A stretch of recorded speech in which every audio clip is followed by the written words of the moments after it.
우리는 지난 로마서 시간에서 끊을 수 없는 하나님의 사랑에 대해서 살펴보았습니다. 그 하나님의 끊을 수 없는 사랑, 그 크신 하나님의 사랑은 너무나도 환희의 모습으로 사도 바울이 고백하게 되는 것이죠. 특별히 죽음까지도 우리 하나님의 사랑에서 끊을 수 없다. 어떤 악한 영이 우리를 향하신 하나님의 사랑을 끊을 수 없다. 이런 놀라운 고백을 통해서 이 로마서의 절정을 이루게 됩니다. 자, 그런 환희에서 오늘 본문은 조금 어두워진 부분으로 나타납니다. 그래서 처음에 보니까 사도 바울의 근심과 고통을 토로하게 되는 것이죠. 여러분, 사도 바울과 같은 이 위대한 신앙의 사람에게, 특히 우리 성도들을 향해서 항상 기뻐하라, 아무것도 염려하지 말라고 외치는 그에게 어떻게 오늘 이 큰 근심과 그치지 않는 고통이 있을지 한편으로는 이해가 되지 않을 수도 있습니다. 그러나 우리가 오늘 본문을 통해서 볼 수 있는 것은 이 근심과 고통, 이것은 사도 바울의 일상적인 삶에 관한 고통이 아닙니다. 의식주에 관한 고통이 아닙니다. 질병에 관한 고통이 아닙니다. 관계에 관한 고통이 아닙니다. 이것은 하나님 안에서 말할 수 없는 그 하나님 뜻 안에 있는 고통이에요. 이 고통은 자기 동족이 이 소중한 예수님 믿지 못하는 그 안타까움의 고통. 그래서 고린도후서 7장 10절에 보면 하나님의 뜻대로 하는 근심은 후회할 것이 없는 회개를 이루는 것이요 세상 근심은 사망을 이루는 것이니라, 이렇게 말씀하는데, 오늘 사도 바울의 이 동족을 향한 고통은 하나님께서 허락하신 근심과 고통이라는 얘기지요. 그래서 오늘 하나님 뜻 안에서 하는 이 근심과 고통은 우리에게 꼭 필요한 근심과 고통이다. 유일하게 허락되는 근심과 고통이다. 이것을 말씀하고 있습니다. 그렇다면 바울의 큰 근심과 고통이 무엇일까? 세 가지로 말씀하고 있는 것이죠. 첫 번째로는 이 예수님 믿지 않는 고륙 이스라엘 때문에 사도 바울이 말할 수 없는 근심과 고통이 있다는 것이죠. 여러분 읽으셨지만 그 말씀이 1절에서 3절까지 나옵니다. 우리 1절에서 3절 한 목소리로 같이 읽어보겠습니다. 1절 시작. 내가 그리스도 안에서 참말을 하고 거짓말을 아니하노라. 나에게 큰 근심이 있는 것과 마음에 그치지 않는 고통이 있는 것을 내 양심이 성령 안에서 나와 더불어 증언하노라. 나의 형제 곧 고륙의 친척을 위하여 내 자신이 저주를 받아 그리스도에게서 끊어질지라도 원하는 바로라. 아멘. 바울의 속에서 이 그치지 않는 고통, 그것은 자기 동족 이스라엘이 구원받지 못하는 고통이지요. 그래서 이스라엘 백성이 끝까지 예수님 거부하고 하나님 믿지 않는 이 모습 가운데서 이제 사도 바울이 그리스도를 알면 알수록, 그리스도를 전하면 전할수록 이 고통은 줄어드는 것이 아니라 오히려 더 커지고 있는 상황을 자기 마음의 고백으로 나타내고 있는 것입니다. 여러분, 사도 바울은 누구보다도 이 신앙적 애국심이 강한 사람이에요. 그냥 애국심이 아니라 신앙적 애국심이에요. 이것은 이 땅에서 무조건 우리나라가 잘 된다, 이런 배타적인 민족주의가 아니라 하나님 안에서 우리 민족이 구원받아야 한다 라는 그 신앙적 애국심이 사도 바울에게는 가득 차고 있었던 것이죠. 사도 바울은 사실은 이방인의 사도로 알려져 있어서 이방인들에게는 복음만 전하면 많은 사람들이 돌아옵니다. 많은 사람들이 회개하고 예수 그리스도를 구주로 믿는 역사가 나타납니다. 그러나 정작 자기가 사랑하는 이 민족 동족 이스라엘 사람들에게 복음을 전하면 이들이 거부할 뿐만 아니라 오히려 사도 바울을 핍박하고 공격하고, 그리고 그에게 말할 수 없는 이 신체적 육체적 그런 고통을 주는 모습들이 나타나는 것이죠. 그래서 사도행전의 이 선교 여행 가운데서는 사도 바울이 받는 대부분의 고통은 다 이 동족인 유대인으로부터 오는 고통이라고 말하는 것이죠. 특별히 사도행전 14장 19절에 보면 바울이 루스드라에서 복음을 전하게 될 때 멀리서까지 비시디 안디옥 이고니온에서까지 이 극렬한 유대인들이 와서 사도 바울을 죽이고 돌려치려고 한 일들이 있었던 것입니다. 그럼에도 불구하고 사도 바울은 유대인의 회당을 가기를 멈추지 않았어요. 그곳에 가서 또 복음을 전하고 또 복음을 전하는 그 민족을 사랑하는 그 놀라운 마음이 있었죠. 오늘 말씀 가운데서 더 놀라운 것은 이 마음의 수준이 내 자신이 저주를 받아서 그리스도에게서 끊어질지라도 원하는 바로다. 여러분, 사도 바울에게 가장 중요한 게 무엇입니까? 예수님이죠. 예수님을 통한 구원이죠. 예수님을 통한 천국이죠. 그런데 그 고통이 얼마나 컸으면 사도 바울이 지금 천국을 소홀히 여겨서 이런 말을 하는 걸까요? 천국 가기 싫어서 이런 얘기를 하는 걸까요? 아니죠. 자기가 이 민족을 사랑하고 이 구원의 실제성이 얼마나 큰 거에 관한 마음이 내가 예수 그리스도에 끊어질지라도, 절대 끊어지면 안 되죠. 그러나 끊어질지라도 내가 바라는 일이니 얼마나 대단히 그 민족의 구원을 위해서 자기가 바라고 있느냐, 또 그것이 되지 않은 고통이 얼마나 큰 것인가를 우리에게 밝혀주고 있는 것입니다. 여러분, 지금 이제 곧 다음 주 추석이 오게 될 것입니다. 특별히 요사이 이 가뭄도 컸고 온도도 올라가서 뭐 야채값이니 뭐니 많이 올라가지고 그렇지 않아도 우리 여성분들이 힘들어하는데 추가적으로 지금 힘듦이 있고 추석에 대한 두려움이 많으실 줄 압니다. 혹시 부부가 오신 분들은 남편분이 손 한번 잡아주세요. 이 두려움은 굉장히 크다는 소문이 매년 나오고 있어요. 근데 여러분, 우리가 추석을 어떻게 바라봐야 할까요? 여러분, 추석에 이 우리가 사랑하는 가족의 구원을 향한 추석이 돼야 돼요. 여러분, 우리가 이 생각을 바꿀 때 우리가 완전히 드는 힘이 오히려 힘이 나는 걸로 바뀌는 겁니다. 여러분, 추석은 가족이 모이고 우리 크리스찬 입장에서는 가족의 구원에 대해서 애타는 마음이 있는 기간이에요. 우리 예수 그리스도를 온전히 믿는 자는 우리가 죽음 이후에 천국과 지옥이 있고 영생과 영벌이 있음을 확실히 알고 믿고, 그리고 현실보다도 더 확실한 일이라고 생각하면서 이 땅을 담대히 걸어가는 사람들이죠. 그런데 그것이 희미하면 가족에 대해서도 뭐 안 믿다가 가면 뭐 할 수 없지, 뭐 그냥 나도 잘 모르는데 그냥 또 다 먼지로 되고 그럴 수도 있어. 그러나 예수 그리스도 안에서 구원이 임하고 하나님을 만나고 영생에 있음을 하나님을 통해서 확신하는 자들에게는 자기들의 가족을 그냥 방치할 수가 없는 것입니다. 그러니 자기가 그리스도로부터 끊어질지라도 내 동족의 구원을 바라는 것이죠. 여러분, 우리는 이것이 가족을 넘어서 우리가 북한 동포까지 생각하는 그 중보로 바뀌어야 될 줄 믿습니다. 여러분, 우리는 통일이 되면 좋고 안 돼도 할 수 없고, 그건 세상적 가치관에서는 그렇게 얘기할 수 있어요. 그러나 우리가 복음적 가치, 신앙적 가치에서는 우리 동족인 북한 동포들도 꼭 예수 그리스도를 믿고 살아나야 합니다. 이것이 우리의 고백이 돼야 될 줄 믿습니다. 그래서 여러분, 이 시간 가운데서 이 또 구약의 대표자적인 이 모세의 고백을 여러분이 잘 받아들이셨으면 좋겠어요. 예레미야도 그랬지만 출애굽기 32장 32절에 보면 모세가 그러나 이제 그들의 죄를 사하시옵소서, 그렇지 아니하시면 원하건대 주께서 기록하신 책에서 내 이름을 지워버려 주시옵소서, 이런 사도 바울과 모세의 고백이 있는 것입니다.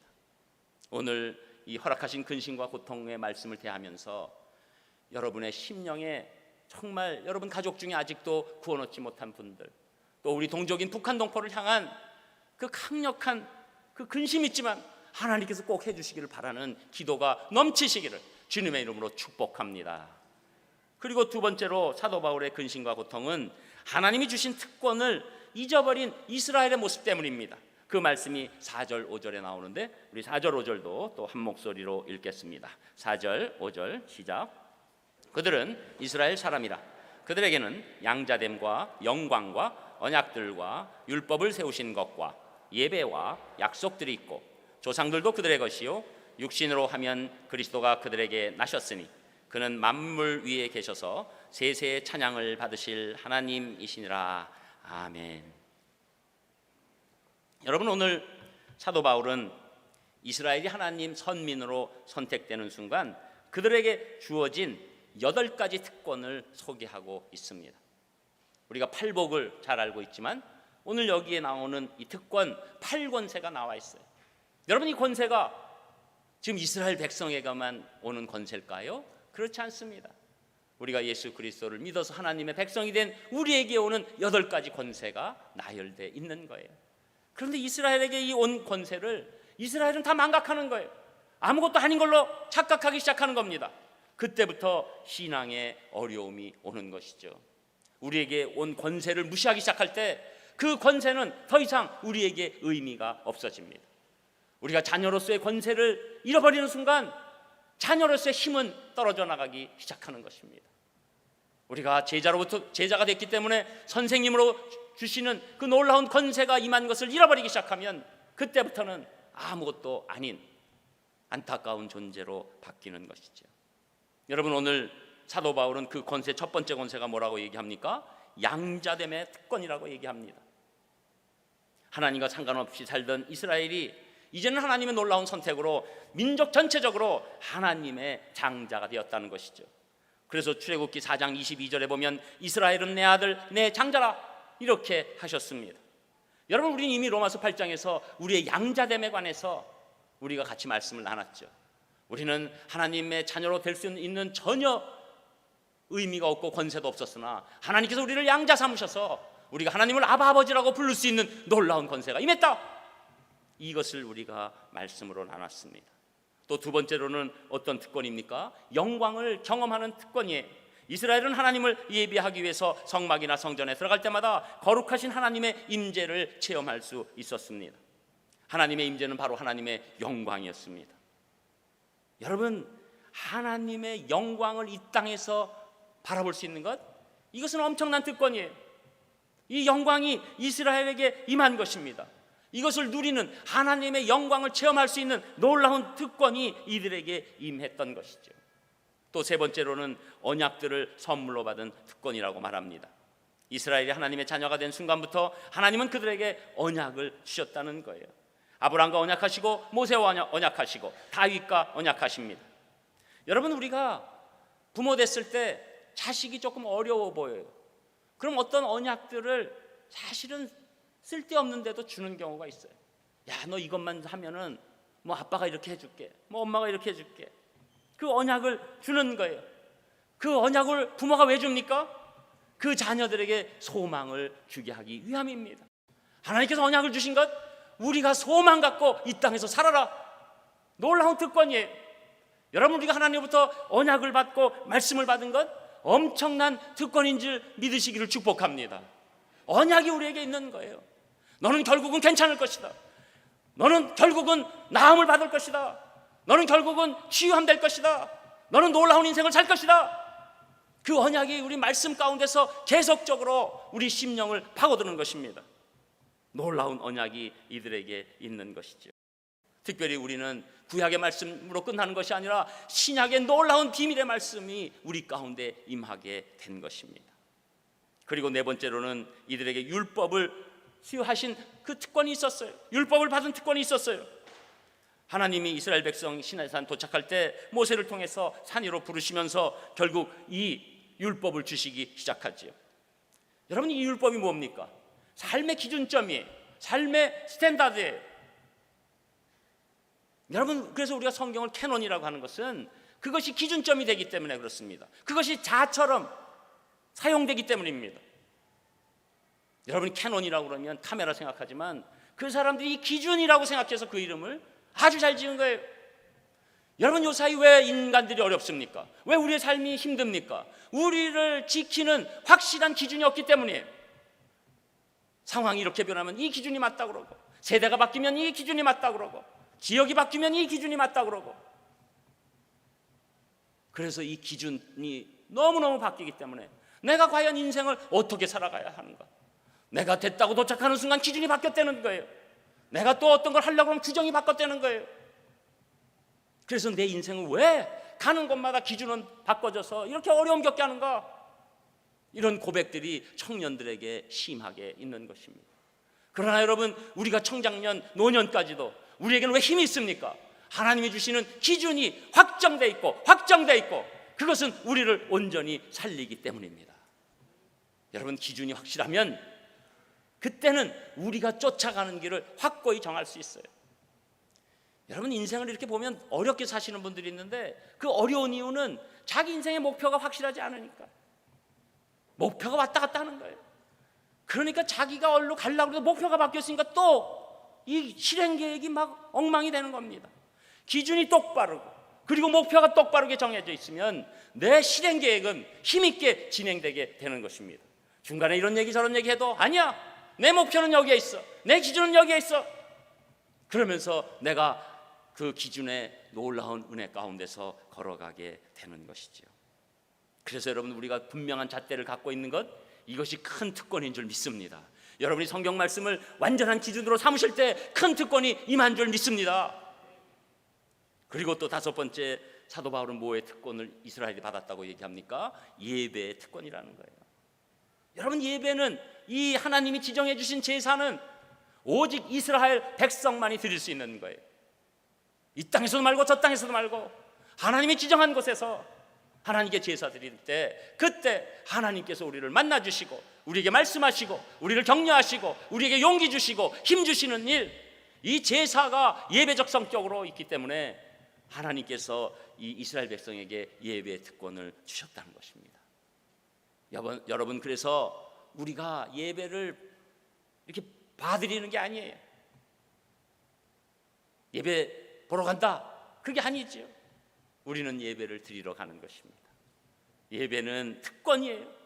저는 오늘 여러분들이 이렇게 앉으셔서 예배 드리시는 것, 오늘 성묘로 여러 가지로 바쁨에도 불구하고 여러분이 이 자리에 앉으신 것, 여러분이 예배의 특권을 누리시는 줄 믿습니다.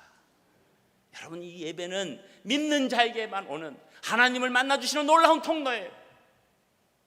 보이지 않는 하나님이 우리 심령에 찾아오셔서 내가 너를 사랑한다, 내가 너를 용서한다, 내가 너에게 힘준다, 내가 너에게 용기를 준다, 이것을 예배 가운데 직접 말씀해 주시는 거지요. 그래서 여러분, 우리가 예배 가운데 있는 것, 이것은 하나님의 얼굴을 바라보는 놀라운 시간입니다. 그리고 사도 바울은 또 어떤 특권이 있다고 얘기합니까? 약속들을 붙들고 사는 특권이라는 거예요. 이 약속은 아까 언약과 조금 구별되기 위해서 약속이라고 얘기하는 겁니다. 언약은 더 상위적 개념이고 공동체적 개념이라면, 이 약속은 개인적이고 우리 삶의 실질적인 부분에 관한 이야기들이에요. 그래서 여러분, 이 율법은 아주 사는데 구체적으로 접근합니다. 그래서 그것을 모아서 지금도 읽고 있는 것이 탈무드예요. 여러분, 어떤 분들은 하나님의 말씀을 이렇게 갖고 있어서 있는 이 이스라엘 백성들이 노벨상도 많이 타고, 뭐 3분의 1의 노벨상을 타고, 뭐 미국을 지배하고 있는 것도 유대인이고, 뭐 이런 얘기를 하면서 이제 그런 것에 집중하면서 유대인의 그 우수함을 얘기하는 분들이 있어요. 그러나 저는 거기에 대해서 완전히 동의하지는 않습니다. 왜냐하면 유대인이 그럼에도 불구하고 예수 그리스도를 믿지 않기 때문에 아무리 이 땅에서 부와 권세와 능력을 발휘하고 학력을 발휘해도 저는 큰 힘이 있다고 생각하지 않아요. 그러나 여러분, 유대인들을 향해서 우리가 바라봐야 될 것은 그 언약이 아닌, 예수 그리스도의 복음이 아닌 그 작은 약속들만 붙잡고 있는데도 불구하고 이 땅에서 놀라운 능력을 발휘한다는 거예요. 여러분, 그것을 바라봐야 돼요. 탈무드가 성경보다 위에 있을 수는 없습니다. 그러나 그 지류인 탈무드만 가지고도 이스라엘 사람들이 이렇게 살고 있는 거예요. 그러니까 여러분, 그 하나님의 권능이 얼마나 큽니까? 저는 여러분들이 언약도 붙잡고 약속도 따르시기를 주님의 이름으로 축복합니다. 그것이 하나님 안에서 놀라운 가문이에요. 놀라운 가정이에요. 예수 그리스도를 믿는 구원이 있고 하나님이 주신 약속들을 내가 하나하나 지켜가면서 이 땅에서도 능력을 발휘하는 것, 하나님의 탁월함이 나를 통해서 나타나는 것, 그것이 진정한 크리스찬의 모습이 되는 것입니다. 여러분, 그런데 이 약속이 신약에서는 누구를 통해서 오실까요? 성령님입니다. 여러분, 예수 그리스도를 믿는 자에게 성령님이 우리 말씀을 받을 때 그것이 우리의 구체적인 약속으로 바뀌어서 도착하기 시작한다는 거예요. 그럴 때 우리는 그것을 가지고 실행하는 것입니다. 그것을 가지고 휘발유의 연료처럼 움직이는 거예요. 언약의 궁극적인 소망을 붙잡고 성령님께서 계속해서 우리에게 특별히 예배 가운데 주시는 그 약속들을 붙잡고 한 걸음 한 걸음 우리가 나아갈 때, 그때 놀라운 하나님의 힘이 우리 인생에서 나타나기 시작하는 것이죠. 저는 여러분들에게 이 언약과 약속의 힘이 하나님의 충만하심으로 넘쳐나시기를 주님의 이름으로 축원합니다.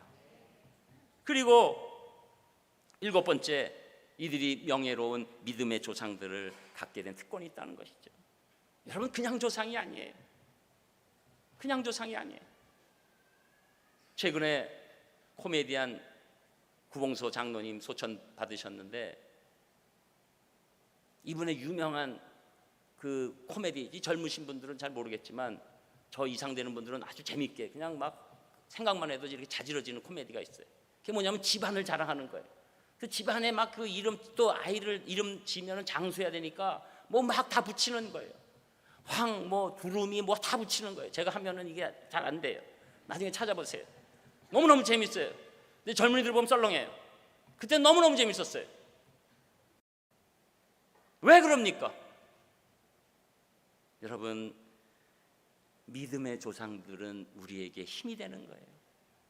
여러분이 믿음을 지키는 것이 여러분 자녀들에게 가장 큰 힘을 주시는 걸 믿으시기를 바랍니다. 여러분, 재산도 명예도 권세도 지식도 학력도 다 거기에 구멍이 있는 거예요. 하나님 앞에 서면 자랑할 것 없는 거예요. 다 부족함이 있는 거예요. 그러나 우리의 믿음은 우리의 자녀들을 일으켜 세울 것입니다. 우리 자녀들이 어려울 때 우리 아버지의 그 믿음을 내가 기억한다. 우리 어머니의 그 믿음을 기억한다. 그것이 자녀들에게 가장 큰 힘이 될 줄 믿습니다. 그래서 이 믿음의 조상을 이스라엘 사람들이 가진 거죠. 아브라함, 이삭, 야곱, 요셉, 모세, 엘리야, 엘리사, 이사야, 에레미야, 다니엘, 아모스, 느헤미야, 이름을 다 대기도 쉽지 않은 엄청난 믿음의 조상들을 이 이스라엘이 갖고 있으면서 특권이 됐다는 것이죠. 여러분, 끝으로 가장 큰 특권이 무엇입니까? 육신적으로 메시아이신 예수님이 이스라엘의 이 족보 안에서 태어나셨다는 거죠. 아버지 요셉 그 족보에서 태어난 겁니다. 성령님으로 잉태하셔서 오셨지만 마리아의 육신의 몸을 빌어서 요셉의 족보를 통해서 이스라엘 사람으로 이 땅에 오셨다는 것, 이거보다 더 큰 특권이 어디 있습니까? 이 특권은 이루 말할 수 없는 거예요. 요새 이 아이돌 중에 누구 나와도 그 집안 완전히 어깨 짝짝 피고 다니잖아요. 누가 우리 집안이야 막 그러고, 사인 받아줄까 막 이러면서 사인 가지고 권세를 부리잖아요. 여러분, 그런데 하나님이 우리 집안 사람이다, 보통 일이에요. 그런데 이스라엘 사람들은 예수님이 자기 집안 사람인 것을 거부합니다. 이스라엘 사람들은 예수님이 자기 집안에서 메시아로 태어난 것을 거부하는 거예요. 지금 완전히 특권을 거부하는 것이죠. 지금 현대 이스라엘도 예수님은 이 관광객에 관한 문제 때문에 인정해 주는 것이지 절대로 메시아로 받아들이지 않습니다. 그리고 예수님이 이스라엘 민족으로 나온 것을 자랑스러워하지도 않아요. 완전히 특권을 망각한 것이죠. 그래서 여러분, 우리 신앙 가운데서도 이스라엘처럼 이 엄청난 특권이 특권처럼 여겨지지 않고 그냥 뭐 있으면 좋고 없어도 되고, 또 와도 이거 내가 뭐 한 것도 아니고 자동으로 온 거고 거기에 대한 의미가 부여가 안 되고 진정한 이 선민의 의미가 느껴지지 않으면 그 신앙은 점점 퇴보하게 되는 겁니다. 여러분, 우리 신앙이 부모님으로부터 자동으로 왔다, 그러니까 나는 안 믿어도 되고, 우리 엄마 기도 열심히 하니까 나는 그냥 살아도 우리 엄마 기도 때문에 난 살 수 있어, 안 되는 거예요. 그게 아니에요. 그래서 여러분, 그 무디 신학교의 학장이었던 조지 스위팅이라는 사람이 이렇게 얘기합니다. 하나님께는 손자가 없다. 하나님은 자녀가 있지만 손자가 없다. 이게 무슨 얘기입니까? 그 자녀가 자동으로 믿음을 그 다음 세대에게 줄 수 없다. 이 예수 그리스도를 향한 믿음은 각 개인이 믿어야 되고 각 개인이 하나님의 길을 걸어가야 합니다. 물론 부모의 중보와 사랑과 헌신이 자녀에게 놀라운 영향을 미칠 것입니다. 그러나 결국 그 믿음은 각 개인이 예수 그리스도를 믿을 때 일어나는 것이다. 여러분, 이 특권 가운데서 이스라엘이 각자적으로 믿지 못하는 이 안타까운 모습 가운데 사도 바울의 이 슬픔과 근심과 고통이 있었던 겁니다. 저는 예수님 통해서 여러분이 하나님으로 받던 이 8권세, 8특권 무슨 일이 있으셔도 잊지 않으시기를 주님의 이름으로 축원합니다. 그리고 끝으로 세 번째, 사도 바울의 근심과 고통은 복음을 이해하지 못하는 이스라엘 때문이었어요. 그 말씀이 6절에서 9절까지 나옵니다. 또 6절에서 9절 우리 한 목소리로 같이 읽겠습니다. 6절 시작. 그러나 하나님의 말씀이 폐하여진 것 같지 않도다. 이스라엘에게서 난 그들이 다 이스라엘이 아니요 또한 아브라함의 씨가 다 그의 자녀가 아니라 오직 이삭으로부터 난 자라야 내 씨라 불리리라 하셨으니 곧 육신의 자녀가 하나님의 자녀가 아니요 오직 약속의 자녀가 씨로 여기심을 받느니라. 약속의 말씀은 이것이니 명년이 때에 내가 이르리니 사라에게 아들이 있으리라 하심이라. 아멘. 여러분, 놀랍게도 이스라엘이라고 이름 붙여졌다고 지금 다 이스라엘이 아니라는 거예요. 여러분, 오늘 이 얘기는 우리 창세기에 있는 얘기를 조금 해봐야 돼요. 이삭이 하나님께서 허락하신 아브라함의 아들이지요. 그런데 사실 이삭에게 형이 있었지 않습니까? 그 이름이 뭐죠? 이스마엘이죠. 이스마엘이 어떻게 온 겁니까? 사실 약속의 자녀를 주시겠다는 그 기다림 가운데서 사라가 견디기 어려운 거예요. 그래서 이러지 말고 우리 지금 여종 하갈이 있으니까 당신이 하갈과 동침해서 아들을 낳자. 그래도 그 아들 아니냐? 그래서 낳은 아들이 이스마엘이고 지금 아람 민족의 가장 위에 있는 조상이 된 사람이죠.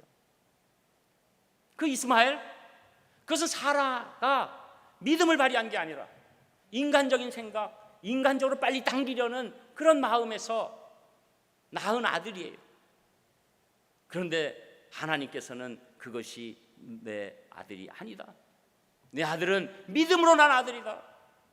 그래서 오늘 마지막 부분에 명년이 때 내가 이르리니 사라에게 아들이 있다. 그것은 너희가 끝까지 기다린 믿음의 아들 이삭이다. 이렇게 말씀해 주신 것이죠.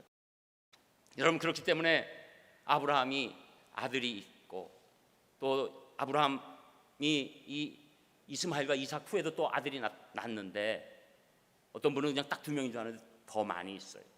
그런데 그 중에서 오직 아들이 누구냐? 이삭이다. 그리고 이삭이 낳은 아들 가운데 이스라엘의 이름이 지어진 야곱이 있다는 것을 우리가 알아야 되는 것입니다. 그러니까 여기서 오늘 얘기하는 것은 이스라엘 백성이 다 이스라엘이 아니다. 이스라엘은 하나님의 약속을 믿는 자들의 낳은 아들이 그 이스라엘 참 아들이다. 그러면서 어디까지 이 말씀이 진행되는 것입니까? 약속의 자녀는 오직 예수 그리스도를 믿는 자의 자녀. 예수 그리스도를 믿는 자. 그래서 갈라디아서 3장 29절에 너희가 그리스도께 속한 자면 곧 아브라함의 자손이요 약속대로 유업을 이룰 자니라. 저는 여러분이 영적 이스라엘인 줄 믿습니다. 예수 그리스도를 믿으면 우리가 진짜 영적 이스라엘이에요. 이스라엘 사람이라도 다 이스라엘 사람이 아닌 거예요.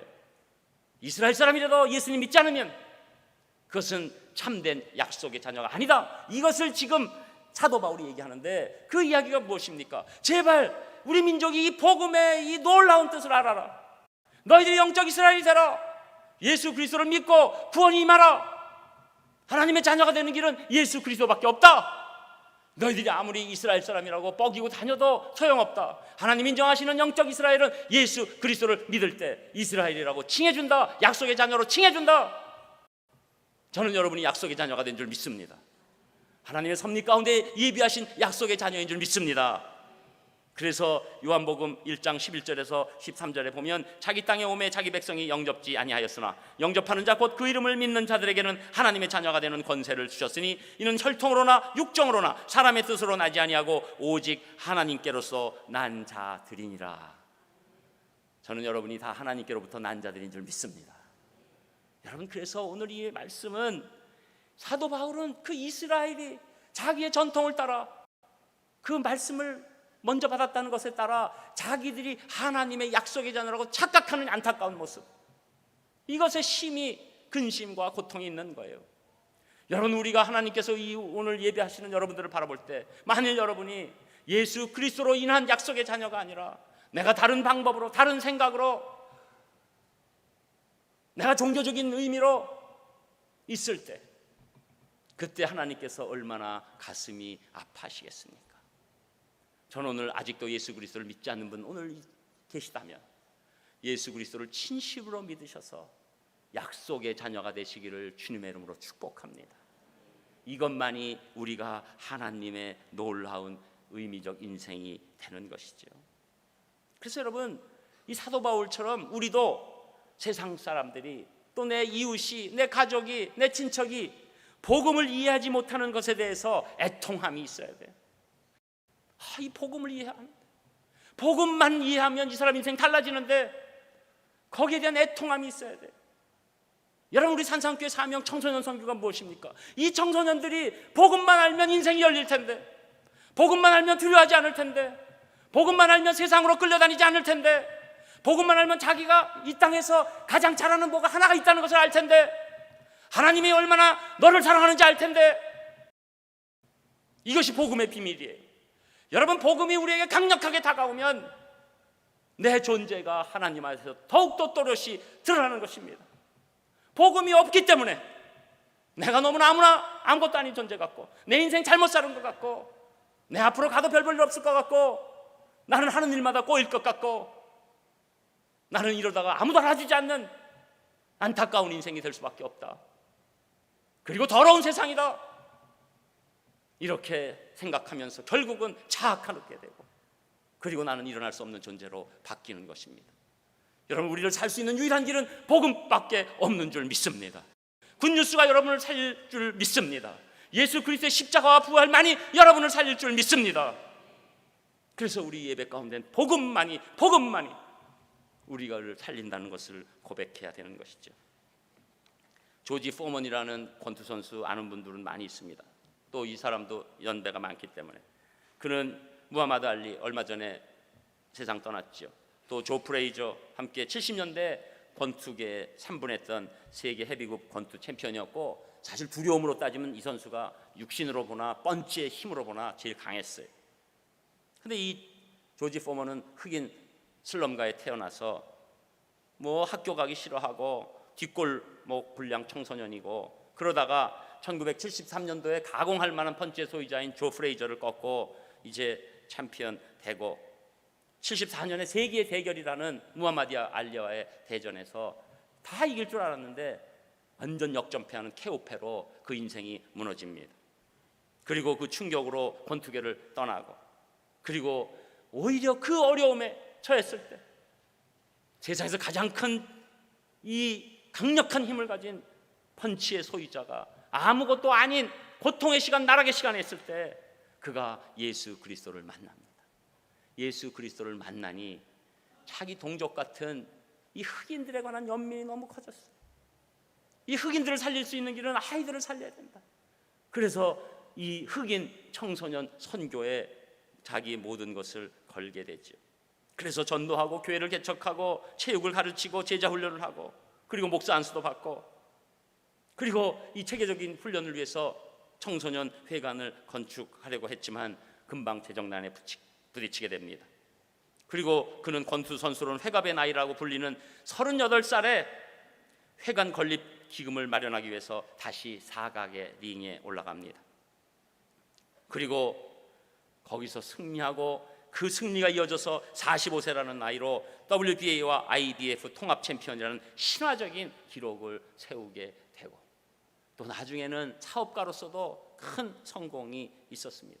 그러나 그의 동기는 딴 거 아니에요. 내 동족, 이 흑인들의 비참함을 알고 이들을 살리는 길은 복음밖에 없다. 다른 사람들은 흑인을 살리는 길은 교육밖에 없다고 얘기했지만, 조지 포먼은 흑인을 살리는 길은 복음밖에 없다. 그리고 많은 자들이 복음으로 일어나는 놀라운 일들이 곳곳에서 조지 포먼을 통해서 일어나게 된 것입니다. 그리고 그는 이렇게 고백합니다. 그가 마지막 챔피언전을 치르면서 그의 마음속에 복음으로 그가 양육하는 수많은 흑인 청소년 제자들의 얼굴을 떠올리면서 그 경기를 마치게 된 것이죠. 그래서 그를 잘 아는 스포츠 기자는 그의 나이 45세 되던 해 그의 챔피언전에 나선 그를 가르쳐서 아마 복싱 사상 돈을 위해서도 아니고 명예를 위해서도 아니고 다른 동기인 선교를 위해서 게임에 임한, 이 권투 시합에 임한 유일한 케이스라고 말하게 되는 것입니다. 여러분, 다른 근심과 걱정 다 하나님께 맡기고 떠내버리시기를 바랍니다. 그러나 우리 통적과 내 사랑하는 고륙들을 향한 근심과 고통은 끊이지 않는 하나님의 사랑으로 변하시기를 주님의 이름으로 축원합니다. 기도하겠습니다. 하나님, 감사를 드립니다. 오늘 사도 바울이 유일하게 갖고 있는 허락하신 근심과 고통을 바라보니 저희들도 그것을 알고 구원의 도구가 될 수 있도록 인도하여 주시옵소서. 예수님 이름으로 기도합니다.